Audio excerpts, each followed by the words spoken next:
Yeah, so I just came from Beijing, China. I actually flew to Shanghai for a seminar. That was yesterday, and I'm here now. So it's pretty cool to be traveling a lot like I do. You can get sick of it pretty fast, but hey, I'm blessed to be able to travel the world, you know. Been to about, I think, 42 countries now. So it's a good life. I'm not complaining too much. I competed in Abu Dhabi Combat Club, the tournament, which was in Beijing 3 days ago. That's the hardest tournament in the world. Let's say the hardest thing that doesn't involve getting punched in the face, I think.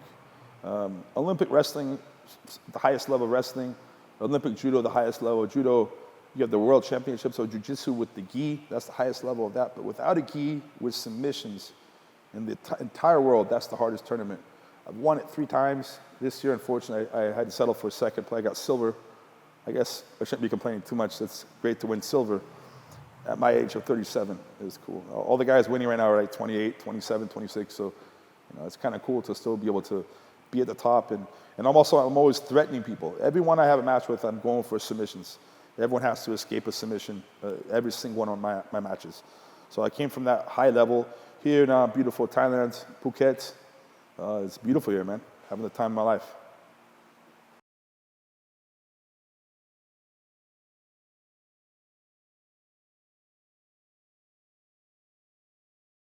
Yeah, it's definitely mentality. I'd like to say I was more disciplined with diet, and I never drank alcohol, or I never did this and that. It's not. It's all mental. I mean, what's the old saying? If you think you're going to win or you don't, either way you're probably correct. So if you think you can be a success, if you deep down don't just tell yourself, but if you really feel you can be successful, you really mentally set yourself in that direction. I think that's the most important thing. The more that people just say yes or no, it's not so important. It's important to surround yourself with positive influences, but in the end, it's you have to listen to. And so I definitely, I think I listen to myself pretty well. I'm a little bit stubborn in the fact that I'm always going for submissions. I'm never trying to win by 1 point. That can bite myself in the ass a little bit sometimes, but it's not so bad. Longevity.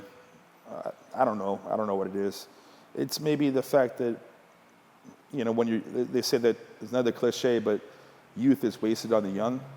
And once you realize that, you're not 22 anymore, you kind of want to have that one more day in the sunshine.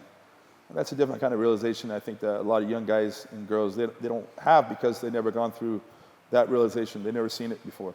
And so it's, I think that's a big part of it, And I've always wanted to, I don't know, be a big kid, take care of my responsibilities, but once you lose that passion or that part in your life that makes you want to get up every morning, not have to, but just makes you want to do that little extra.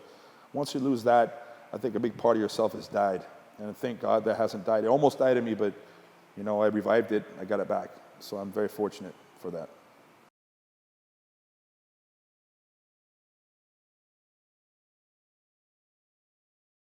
No. I have my own way. I impose my own way of leg locks or just submission game in general on my opponents. I'm pretty good at doing that, but everyone's a little bit different. Some guy might stand left foot forward, someone might stand right foot forward, someone's more explosive, someone backs away more, someone attacks more, someone is taller, someone's shorter, someone's stronger, someone's weaker. So that's one thing. It's very important to train with all kinds of different people. If you train with one type of guy, you could train with the baddest guy in the world, and you'll get to know his game, and you'll become better because of that. But you're only used to one thing, seeing one set of series of techniques that guys will try. You train with guys all around the world, you're going to see a lot of different things and be prepared a lot better. So, yeah, all the guys had different styles, but yeah, I got them in trouble, all of them. So it was good. I had one match. I heard the guy was hard to take down, so I threw him, and as he's trying to defend that, I grabbed his leg. Another guy pulled guard. Another guy accepted my footlock. It just depends.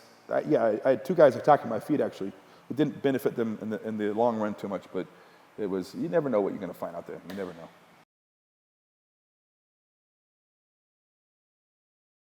know. I've competed in 6 ADCCs. I won 3 of them. One of them, this last one, I took silver. The other 2, 2009, I won't say an excuse, but I will say a reason I didn't do so well. I just come off bicep surgery. wasn't mentally there, wasn't physically there, but I competed. And 2001, I competed. I was a young guy. I didn't know what I was doing. I was purple belt, and I lost I won my first match against a Japanese guy, the tough guy, and then I lost my second match to Ricardo Almeida, 3-0. He passed my guard.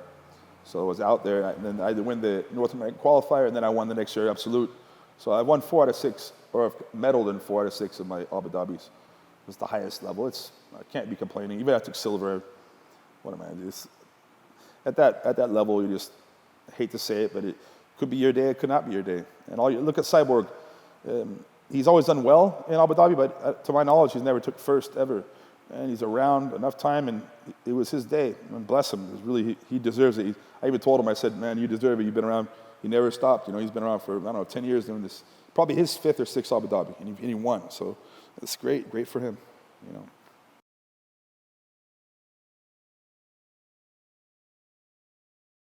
Yeah, minimum 1, I for sure. I can't imagine them not inviting me based on medaling in 2, but you never know. Sometimes they want new guys in. They don't want the old. I heard that before. I imagine I'll be invited next one, and I'll be in better shape. I'll be a little older, but I don't know. It's something I'm actually getting better at an exponential rate. I don't know why, but I still am. I really am. I'm not really on a dry spell where I'm just, plateauing. I'm still going up my level, so I feel good about that.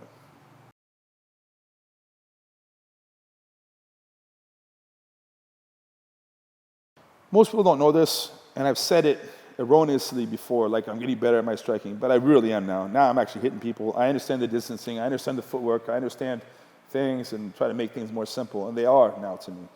The only problem is now it's so easy to be used as a fighter, and I don't want to be attaching myself to an event that doesn't care about me.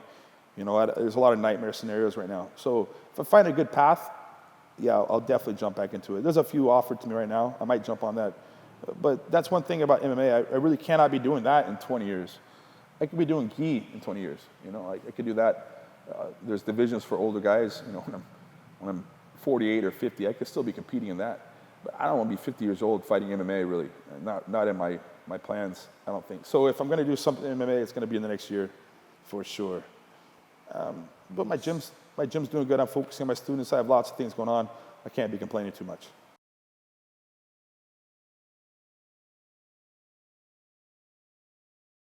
Yeah, I think I will. The less sure I am I'm going to fight again, the more sure I'll put the gi on. And people get this all wrong. I do like the gi. I like the kimono. It's just that, let's say back in 1997, 1998, I started in 1995 in December. So I've been doing this a long time, almost 20 years. And at that time, the gi and the no gi were, I don't know, they weren't so far apart. And people would take you down and get an arm triangle. They'd take you down. They would go for submissions. And now it's just such a game where people will sit around for 3 or 4 hours a day thinking about the best way to intertwine their belts around your belt. Things like that they're so specialized. And it's not the intention I had of learning that when I began jiu-jitsu, Those guys that their defense for a leg lock is to make it illegal. And so they don't have to learn how to defend it. And then they find a guy in a different tournament where footlocks are legal. They just get absolutely killed and murdered. There's guys that will put themselves in a situation to disqualify their opponent on purpose. That's nothing. I would be ashamed of myself. And I would be ashamed of one of my students if they did that. So it's getting so sporty. It's taken away from the martial art that I fell in love with. And, I don't advocate slamming someone on the top of their head, spiking them. That's not good. I don't advocate a lot of things. But I advocate learning how to stop them, I advocate learning how to escape these bad situations that are illegal. Because imagine, you get in actually, let's say a street fight, let's say outside of the ring or outside of the gym, if you get in a real physical altercation and someone does something illegal, if you have no idea, if you've never seen it before, you have no idea how to stop it, your coach has done you wrong, really. So my guys learn how to defend neck cranks. They learn how to defend things. We even address what if someone tries to bite you.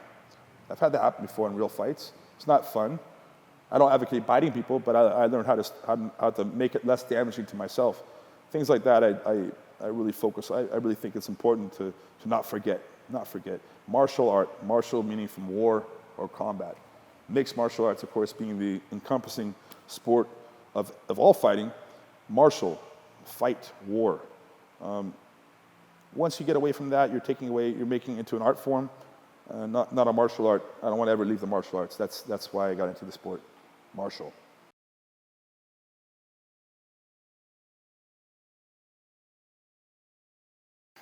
In training? In a tournament, I got submitted in 97. Yeah, 96, 97. I was going against Rico Rodriguez. And I'm not exaggerating. I was 170 pounds. He was 340 pounds. Twice my body weight. I took him down up to 0. We have gis on. He got me in the head and arm, and I could not breathe. I could not breathe. There's 4 more minutes in the match. And I tapped from that. So yeah, that was the last time I got submitted in competition. Nearly 15 years. Yeah, about that. Yeah, that's our document, But in training, I'll take chances in my matches as well. But because I take so many chances in training, willing to put myself at risk of getting tapped. If my friend taps me, it's no big deal. If my student taps me, I'm proud of myself. I'm proud of him. That's great. I have a different outlook on that the whole submission thing. You should be putting yourself in dangerous situations in training so you're better at preparing or better to handle that when it's necessary to use, such as in a tournament. I'm much less likely to tap in a tournament, of course. Even just a few days ago, I was in an arm lock with Keenan Cornelius, and I'm not easy to tap. But there's times to tap, but you should do it more in training, I think. You should be training a lot. You should be tapping in training. If you're not tapping in training, then you're doing something. You're not taking enough chances, or your training partners are not able to push you at a high enough level.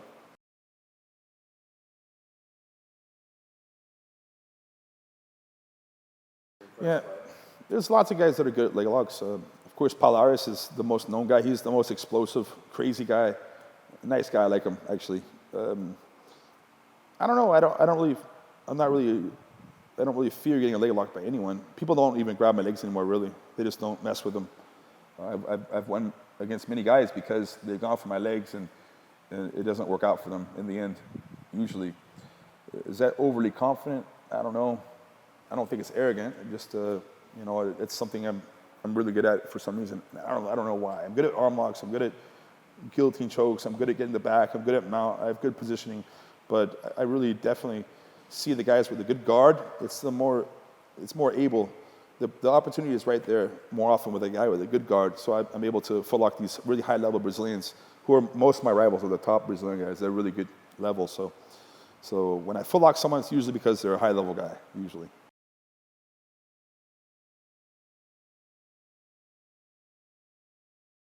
November 10th, or is it 11th? It's 10th. No, it's 10th. It's a Sunday. It'll be in Long Beach at the World Jiu-Jitsu Expo against a Toquinho. A Toquinho in Portuguese means tree stump. So that's his nickname.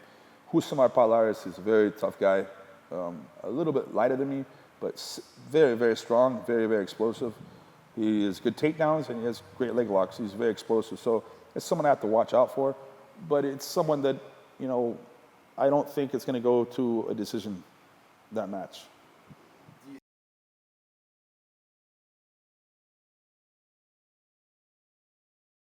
I think so, but, historically I don't really study my opponents maybe as much as I should, because last minute your opponent can change. Last minute your opponent might change as far as his style. Some guys come in, you're thinking he has a good butterfly guard, and you train against butterfly guard because of this guy. And then you find out that he's been training all half guard. So your strategy, all the stuff you've been doing, it's not wasted, but it could have been spent better in other areas. So I like to have the strategical knowledge of who I'm facing and what they do. And that bit myself in the ass against Buchecha. I'm passing his guard, I'm mounting him, and he bumps me over with bridge. He has a strong bridge. Most Brazilian jiu-jitsu guys don't have that bridge with the neck down very well. It's mostly wrestlers. He bumped me over and he got points for that. So, and then after the match, everyone's like, oh, you didn't know he had? Yeah, I didn't know. I didn't watch enough tape on him. That's true. So, I try to focus on myself and what I can do better, not really what my opponent can do to me. I think that historically helps me in the long run.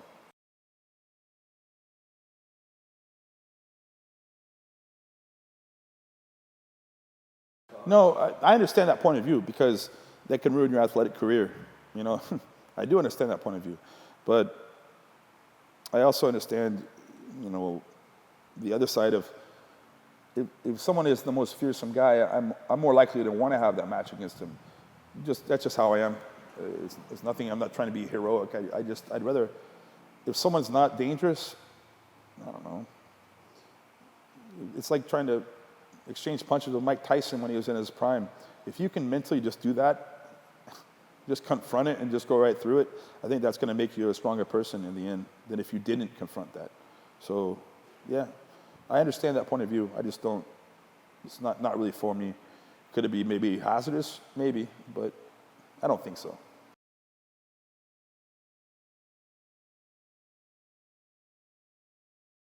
I won't hesitate, but I would say he would not hesitate either.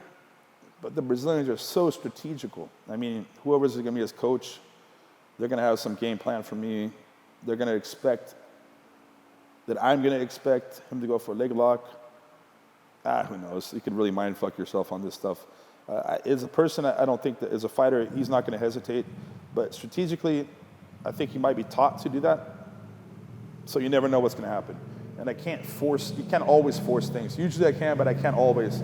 So we'll see what happens. You never know until you get in the match. You never know until you get in the match. You think this is going to happen, and the opposite thing happens sometimes. So, yeah, I don't know.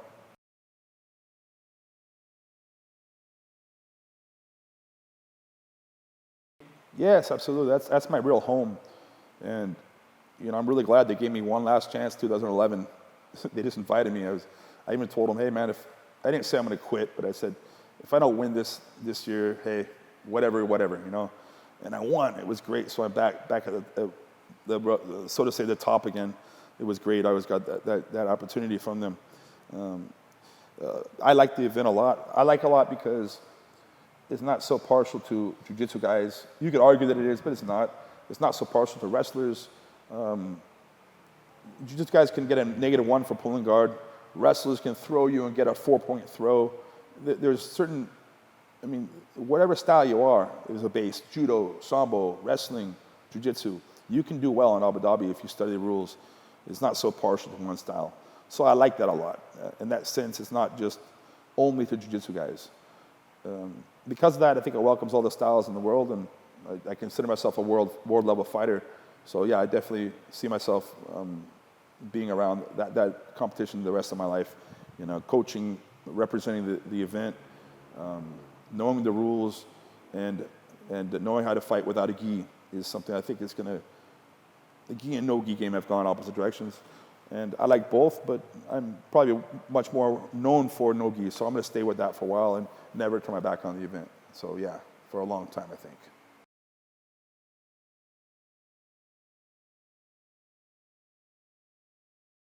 I don't really have anyone specific. If anyone can ever beat me, I don't hold a grudge on them. Like, secretly deep down inside, I definitely would like another match with them. I'd like to face João again. It was a good match. It was very close. Once again, I thought I had 2 points in one position.